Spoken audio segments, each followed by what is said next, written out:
second thing is listening, making sure you're really listening to what the other person is saying, because when you're really listening to what the other person is saying, you can respond appropriately.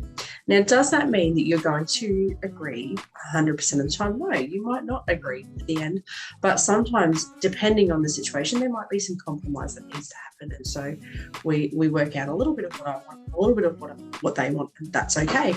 And we have to resolve to being okay. And also coming back to friendship is a choice. And if I choose that I'm not going to keep going down this path of friendship, that's okay. But also knowing that there can be resolution at the end of a disagreement where we don't totally agree. Yeah, that's right.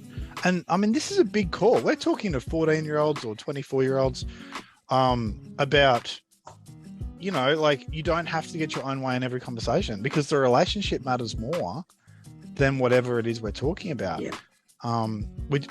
Which is a big call. And we're asking them to regulate their own emotions while they have that conversation. It's not something they're going to learn in a day. But if they know what the social rules are, like you're saying, of listening to the other person, if they're a bit older, might even repeat back to them what their main point is and go, look, I get you saying this. But also it's like, these are skills that can be learned, but it's going to take a bit of practice with mum. You know, like it's not like having a day. But most kids with autism, the majority of them, once they know the social formula, and once they've practiced it once in a safe environment, they've got it. They just need time to use it.